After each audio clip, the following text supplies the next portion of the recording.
So who is Elmer Bischoff? Born in 1916 in Berkeley, California, he's most remembered for being a part of the Bay Area figurative movement, which was a group of artists who were engaged in abstraction in the 1940s, who rejected abstract expressionism and turned to figuration. Of that group, you had David Park, the classicist, Richard Diebenkorn, the modernist, and Elmer Bischoff, the romantic. And this is a title that is often problematic because we want to think of his body of work as sentimental. But when we look at a painting like Figure with a Tree, we see that it is much more intense, both emotionally and aesthetically. He is referencing the romantics of the 19th century like Delacroix and Turner. We see the earth, the ocean, the tree swirling together with this rhythm and this intensity. And it's interesting because this tree, this cypress tree, a symbol of California, is very weighted and rooted and offers this interesting comparison to the figure that he's representing, which seems to float. And this is, again, a tension that you can see in much of his work, that initially, we have something that we see as beautiful, but when we take a deeper look, we see these anxieties and tensions that are at play. And that is something that I think we cannot ignore when we look at the work of Elmer Bischoff. He's someone who is difficult for art historians and curators alike to pin down. He has stayed stylist and inconsistent throughout his career. And where collectors and other people might think of this as a weakness, I see it as a strength. He's someone who's been dedicated to evolving and learning. And I think of this as being in line with his role as a teacher. He was a professor at the San Francisco Institute of Arts and at UC Berkeley later in his career, and he pursued that profession while being a full-time artist.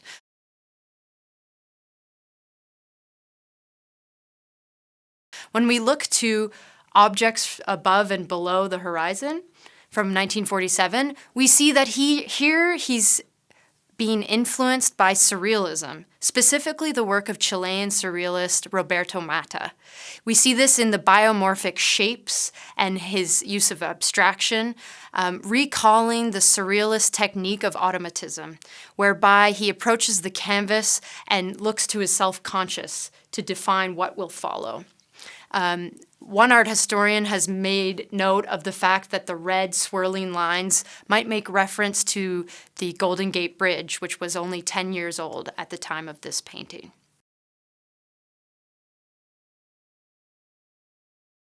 So it's very important to remember that Mark Rothko and Elmer Bischoff were colleagues, and they were learning and challenging each other while being professors at the San Francisco Art Institute, starting with Bischoff in 1946.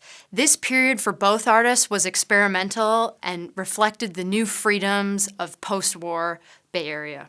In Interior from 1947, we see the influence of Mark Rothko and his painting from 1944, which entered the SF MoMA collection in '46, and Bischoff himself recalls making countless visits to see this painting.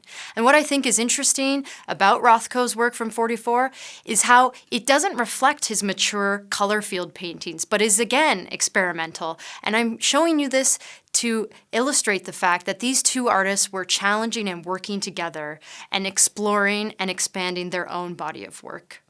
After several successful years teaching at the San Francisco Art Institute, tragedy befalls Elmer Bischoff. His close friend and colleague Hassel Smith is fired, and in response, Bischoff tenders his resignation. And it is at this moment that he must abandon his painting practice to get a job driving a delivery truck around San Francisco to support his young family. This tragedy, though, allows for creative experimentation. He recalls sitting in the truck and drawing figures from life at every possible turn. This painting of Cortez Square from 1953 is very reflective of this transition into figurative work. At the time, Bischoff had moved to Marysville, north of Sacramento, to take a teaching position at Yuba College, and it was a period of extreme isolation and loneliness from his extensive art network and community in the Bay Area. And we can see that this painting is very much Bischoff trying to come to terms with what figurative art will mean for him. Here, he's very much relying on drawings from life and real lived experiences to inform his composition. We see that it is a bit awkward. All the figures themselves are not interacting with one another, and this might be a reflection of Bischoff's own loneliness at the time. He's masked these feelings and these underlying tensions in the painting with the bright, bold colors of Gauguin. And it is something that we will see time and time again in his work, that what we see initially is not what lies beneath.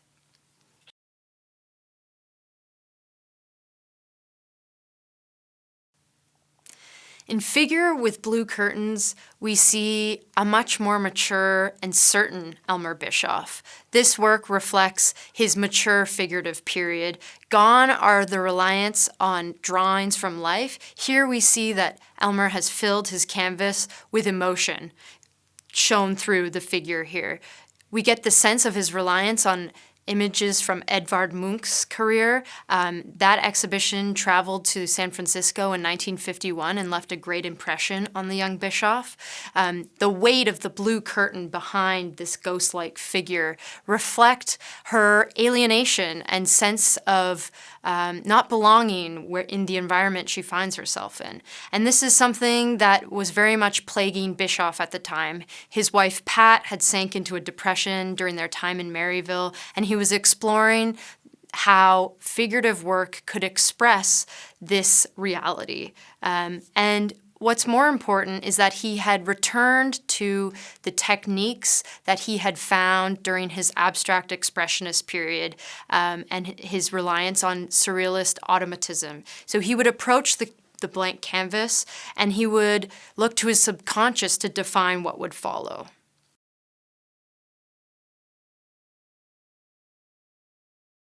In 1956, Elmer Bischoff returns to the Bay Area to once again teach at the San Francisco Art Institute. And it is here that he rekindles his friendship with Richard Diebenkorn and David Park, regularly visiting Diebenkorn's studio in Berkeley, where the group has weekly jam sessions playing jazz music. Elmer Bischoff was an avid trumpet player. And this evolves their art together, and they become what we now know as the Bay Area figurative movement. In 1957, Paul Mills, the curator at the Oakland Art Museum, wants to have an exhibition celebrating this new movement. Unfortunately, the three artists don't want to call themselves a movement. They see the isms of modernism, surrealism, Dadaism, abstract expressionism as limiting the creative freedom of the artists that subscribe to them. And so they very much rejected the idea of placing this title on themselves.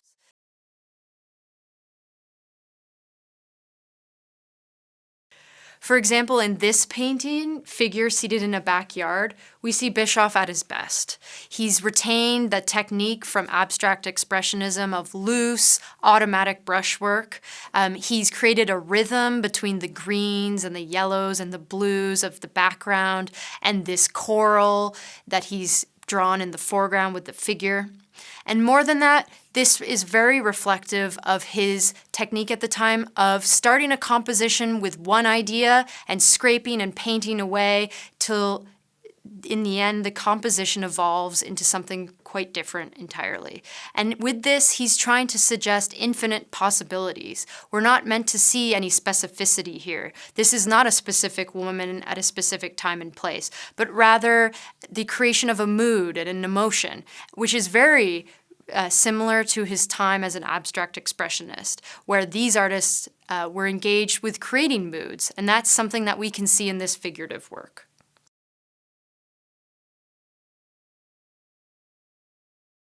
Another important element of Elmer Bischoff's practice during his figurative years is his landscapes, which are very indicative of the Bay Area geography and very much tie him to this place that would be his home for the remainder of his life. Here in Estuary, we get a sense of the fog and the atmospheric effects that often are indicative of the climate in the Bay Area. And again, it's very emotive.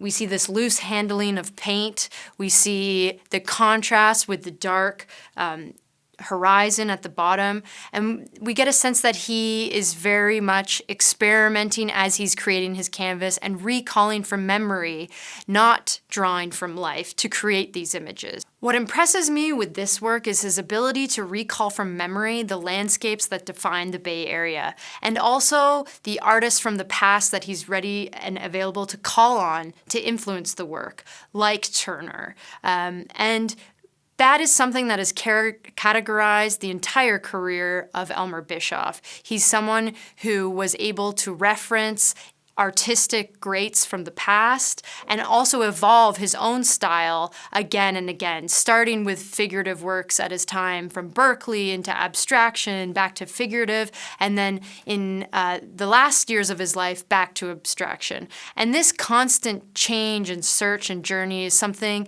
that speaks to his ability as an artist and the struggle to define his creative vision, which was a bold choice that he took and a brave one that I commend.